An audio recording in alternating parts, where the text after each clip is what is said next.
Hello. Welcome back to another video, another video journal. Um, I have a few things that have been on my spirit today, and we're gonna talk about it.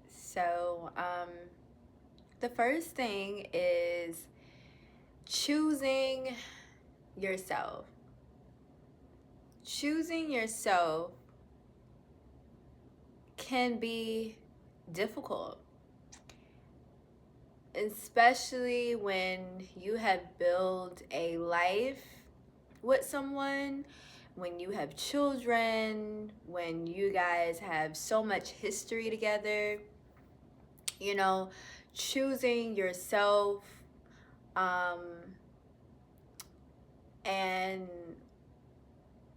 wanting to make the decision to live your own life, it can be difficult, you know and so anybody that has ever chose your peace over convenience and what's easy and what's familiar, you have decided, okay, I love this person enough to let this go, because if we continue on, things are just going to get worse for us. And so if you are, if you ever experienced that, or you ever had to go through that, I'm proud of you, because a lot of people don't do it, you know and I would say, especially women, mothers, we're judged, we're looked down on, we're looked at funny because we want to choose our peace. you know um this is, unfortunately, we don't live in the 1900s, we don't live in the 1800s, where we just roll with the punches. Things are very progressive. We have voices, we have choices, we have options.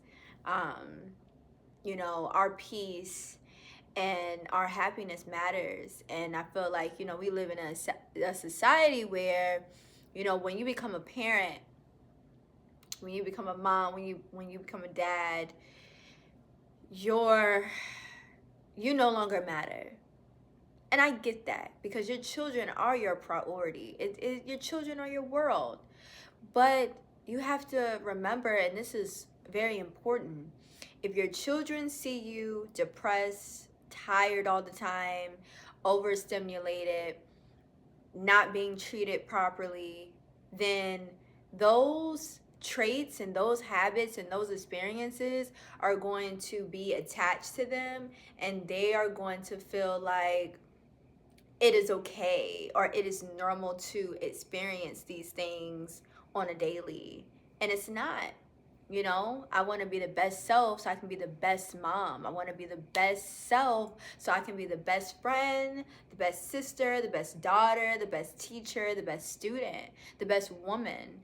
And so choosing yourself is hard, but you must do it. Now, I don't want to just make this all about moms, okay? Because I'm a huge advocate for dads.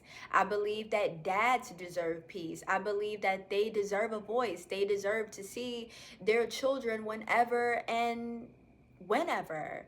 They are deserving of a peaceful life, just like mothers are deserving of a peaceful life. It's never been tit for tat with me. I don't really do that over here. I like to keep it very equal. I like to keep it very peaceful. I like to see things from a different perspective. Like I said before, I'm a huge advocate for dads. I think that this generation of dads, um, as a whole, is amazing to me, from what I see. Now, I know there are a few bad apples out there. I come from one. So I'm not going to say, like, some moms have to act and be a certain way because of, an absent father. So I get that. I'm not taking away from that at all, but this is specifically for parents, moms and dads, being able to choose yourself. If you feel like, it is time for you to let go of something, let go of it and find your way. And that goes for, like I said, moms and dads. And also, you don't really have to be a parent. You know, this can be a general thing. This can be a general statement. But if you watch my last video, then this is kind of just like a extension of that. But yeah, choosing yourself is important. Ladies, when you become a mom, it's easy to lose yourself. It's easy to get caught up in motherhood, all things motherhood, especially early postpartum. You're out for 6 weeks, you're bleeding, you're sore, you're tired, you're overstimulated, you're overwhelmed. You're a lot of things. You start to miss your old self, and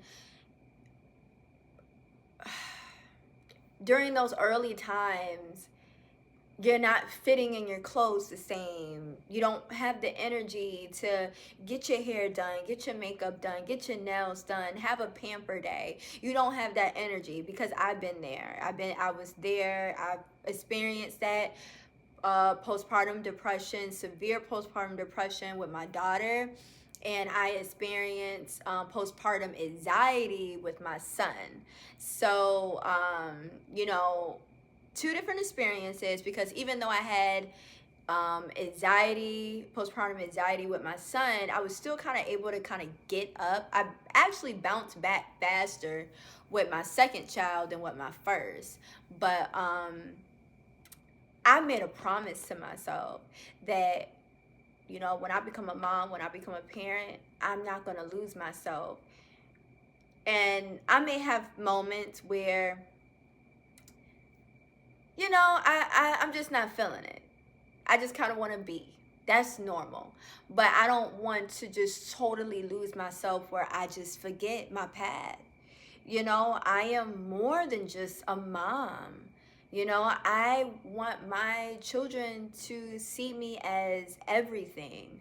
I want them to witness, wow, mommy is pursuing her art. Mommy is a teacher. She's inspiring the youth. She is a staple. She's a pillar in the art community, So I want them to see me in other ways than motherhood. And my way of doing things is unconventional. So everybody's not going to understand. They're not going to get it. And I get a lot of, I get a lot of riff from the older generation, because they have a narrative. They want me to be a single mom. They don't believe in joint custody and having so much of a present father. They don't understand that, because, I come from a generation of a bunch of single moms. None of the dads were in the house. So I was kind of like the first one to break that generation. My children's father is amazing. One baby dad. That's all I need. That's all I ever want. He's good. He's a great dad. He's a present dad. He does everything and more for our children. And so I never want to take that away. Never want to take that away, regardless of what has happened to us in our personal relationship. I'm always going to have the utmost respect for him as a father. I'm always going to love him as a co-parent, because we're great. We're great when it comes to parenting our children. And like I said, he is just a wonderful dad. And so it's not really just about me wanting to have peace. I want him to be peaceful too. I want him to be happy. I want him to be able to possibly find another lovely lady to love him the way that I couldn't, you know? And I love that. You know, I had a moment of reflection. That's growth. That's growth. I love that. I just want us to be our best selves so we can continue to be um great for our children, you know? And so with that being said, this was short and sweet because I kind of want to do it in series. I kind of want to break up some of the things that have been on my heart and kind of like series of videos, not just one video. But yeah, choosing self, being happy, being at peace, being able to be mature and be you know, aware and showing empathy, you know, and also having boundaries, you know, setting boundaries as well. So, you know, I'm proud of myself. I'm proud of you. I'm proud of anybody that is, that has started over. You know, I'm proud. And I'm proud of anyone that is healing. And um, I'm proud of parents that are able to co-parent peacefully. I'm proud of that.